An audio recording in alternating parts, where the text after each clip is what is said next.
Yeah, let Sandy do the soft shoe. He's wriggling. Let's screw them out. What you think, Logan? Yes or no?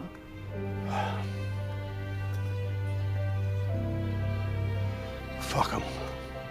I mean, does this make sense? Is he okay? Yes, it makes sense. He's fucking okay. Look, he's gambling the company because he's a fucking badass. He knows what he's doing. You guys off to the bathroom? What fucking business is it of yours? Anyway.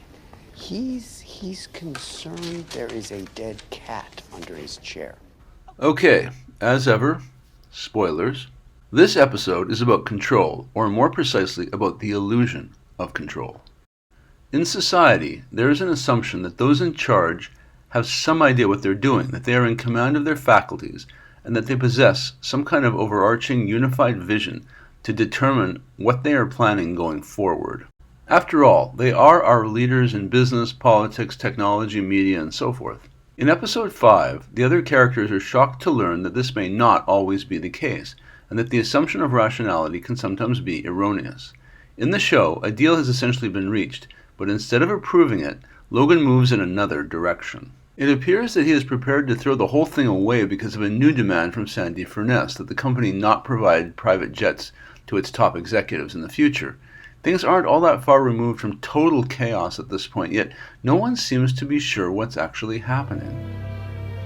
Fuck him.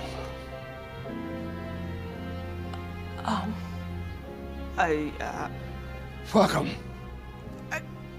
You sure, Dad? Sure you want to... This sets off a debate between Tom, Shiv, Gerri, and Roman. This is classic fucking Dad. I mean, if we do come through, it is one for the memoirs. I mean, it really is quite thrilling. It's a huge fucking gamble. For what? He's trusted his gut before. It's always worked out. As Gerri puts it, this is a huge call. Shiv laughs at the pure hubris behind such a ballsy decision by her father and goes along with it. There is a weird kind of admiration for Logan that he's gambling everything by calling Stewy and Sandy's bluff. Why would anyone do this? Since the reason eludes them, they assume Logan has a new strategy, but this is not the case. Only his UTI is new. The other characters are choosing not to focus on Logan's inconsistencies. At the beginning of the episode, Logan is his usual focused, powerful, dominating self, seemingly directing things, raising issues about his adversaries, trying to deduce what is motivating them to want to deal now. Okay. Why have they suddenly decided to settle? Well, because they know that it's the smartest move. Or they've had bad news. What do they know that we don't know? These are astute questions that the others should have been asking themselves. It's not entirely clear, as in real life, where Logan became compromised. It might be at a certain point further on, perhaps here. Sorry, Advil? What do you think? Sorry. What's the deal? Could be good. We have never seen this before, because Colin is security, not a business analyst or attorney or banker. Nevertheless, Colin handles the situation rather deftly. Could be good goes over nicely. Colin knows his place only too well. He doesn't want to say or do anything to offend Logan or other members of the immediate family. The presumption, of course, is that Logan thinks Colin is actually someone else, a close advisor perhaps, or maybe one of his 3 sons. It is almost like an Emperor's New Clothes situation. Everyone around Logan is conditioned to accommodate him, show him deference, to the point that they do not know what to do when he is a little off, at least at first. It's Call daytime Michelle programming. Ann. Tell her to get the SEC to shut this meeting down. They cannot conceive that he is giving orders that do not make sense, so they reimagine these statements and inconsistencies as somehow still within the realm, as though Logan is just speaking in his own kind of shorthand. When he talks about not allowing either Sandy or maybe Kendall into the Waystar meeting, Gerri just interprets it as another instance of hyperbole. Logan, I know how painful this is, but we need this. She can't fathom that he has essentially been rendered non-compos mentos. Eventually, of course, just like in the Emperor fable, it becomes impossible to ignore what's going on. You guys off to the bathroom? What fucking business is it of yours? From here, things really go downhill. Don't get up, sir. Marcia. What? Not now. We got this under control, okay? We're figuring it out. Thank you for your concerns. What is that? Please? That is an imaginary cat. Now, could you please fuck off? One character who did understand the danger of something like this happening was Frank Vernon. He warned Kendall of the danger of stumbling unintentionally into Armageddon. He knows that Logan can be stubborn and that everything is fragile at this stage in the negotiations, which have dragged on and gone nowhere. In the end, Frank is right. The future of the company, or at least who controls it, might be determined ultimately by something seemingly small or unanticipated, which then becomes important. The humor of Kendall's misplaced outrage at the scene he stumbles upon, at what he sees as Logan's side blowing the deal, is rooted in the fact that he's right. The deal was nearly blown, in a way, but wrong ultimately, since Shiv, Connor, Roman, all the rest of the team have bigger fish to fry, namely that their leader is now mistaking his wife for his daughter and is worried about an imaginary dead feline being seen by a long-deceased sister. Wars oftentimes start this way, through misperceptions or miscommunications or unintended consequences. In this case, it all comes down to two things: whether Logan remembered to take his medicine in a timely fashion, and whether his aide, Gerri, decided to share this tidbit with someone in the family, which could have avoided the whole sorry, somewhat creepy episode. Logan's lifetime of work to build his company was nearly unraveled by lack of a few pills. He sought to control things throughout his life, but even he cannot control everything, especially his own health. A lifetime of work is almost undone in a few minutes, and over what? It is all so futile. And there are several examples of futility in this episode. Beyond Logan himself, we are told that those who represent the various interests have spent $100 million on wooing shareholders and yet been utterly unsuccessful in creating a desired consensus. Their money has not convinced anyone. We also see Karl, Gerri, and Frank expend a lot of words at the shareholders' meeting, but it is unclear if they mean to really change anything or do anything substantive to help the victims of the scandal in cruises. We continue to strive to make cruises a safe and special place that provides special memories for all our customers. Kendall pledges his fealty with the victims, but his mic is switched off. Perhaps a literal representation of tone deafness in Waystar Royco, where even words of respect and reconciliation have to be approved and restitution is frowned upon, since it has a way of cutting into the bottom line. Kendall's words are disruptive entirely because they are off script and not part of the attempt by the corporation to downplay the scandal. Under Bill Lockhart, the corporate culture of Waystar Royco enabled lecherous men like Lester McClintock to victimize women over and over.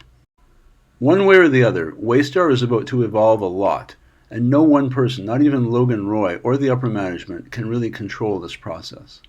This episode is ultimately about the inevitability of aging and infirmity and the relentlessness of change.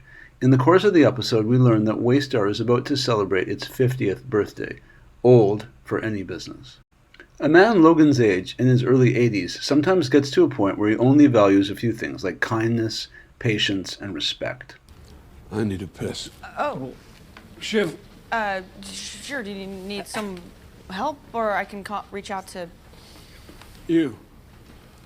Let's go. Stay. Different parts of a man's personality emerge when there is cognitive impairment.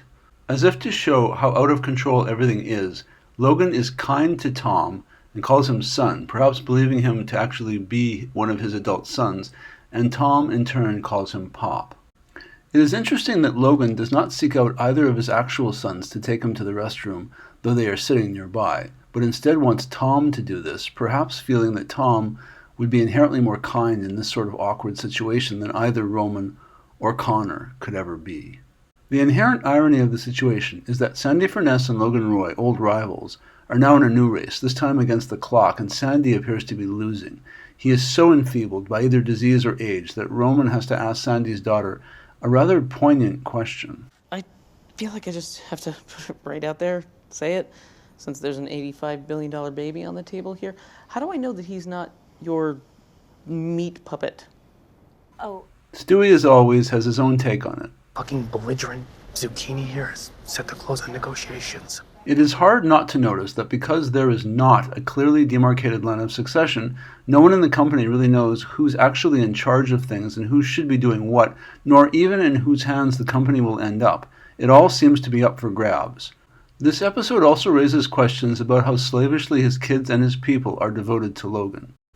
Roman just assumes that Logan's erratic, scattershot decisions are normal for someone who sees the whole picture, a genius tactician. Know something. Well, he always knows something. He's fucking dad. He's 6 moves ahead.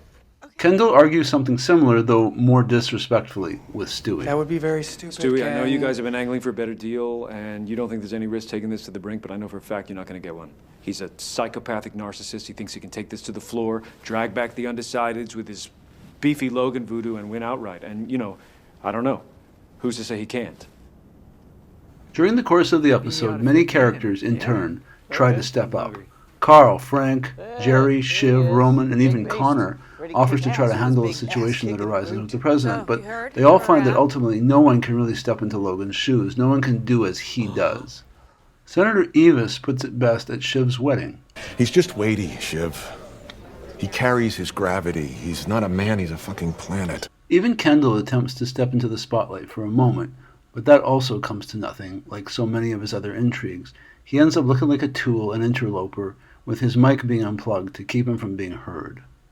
None of them can really get it done. Connor sums it up quite well. Roman's a knucklehead. Shiv's a fake. Kenny's screwy. Why can't I get a shot? Like what? Europe? Nothing vital? Like cable. Of course, Connor himself is a clown living in a delusion. Boom shakalaka, hell yeah. Logan is the indispensable man. Roman can't do much about the Raisin going the LBJ route and not seeking a second term, while Shiv has to concede the private jets that the Roys love so well at Sandy Furness's behest and has to give up 4 board seats in addition. 2 elderly, infirm, mentally compromised men, contrary to all good sense, are still in charge of an international corporation employing thousands of workers and valued at over $85 billion according to Roman. Because he misses some pills, Logan is confused and incoherent and mistakes Frank for Kendall and thinks he is still married to Carolyn. He also thinks that Shiv is Marcia. Sandy is near the end, his faculties ravaged by either age or disease and wasting away almost to nothing. Yet somehow both Sandy and Logan are still in positions of power going forward. Greg finds the same thing. His elderly grandfather, Ewan, wishes to control his life by threatening to disinherit him if he does not conform to exactly what Ewan thinks is proper behavior, specifically not associating with Logan or his family. As concerns Logan, no deal made in his absence is necessarily a good deal because no one else seems to have any vision or know what they're doing beyond looking out for themselves. It is possible that Shiv saved Waystar Royco from Stewy and Sandy just as much as she may have negotiated away the proverbial store, since the nature of the settlement gives much more control to Stewy and Sandy and seems to augur badly for the Roy family. While Logan's infirmity turned out to be only a temporary aberration because of his meds, it seems inevitable that this sort of thing could become more chronic as time goes by. Who is in charge of the company moving forward?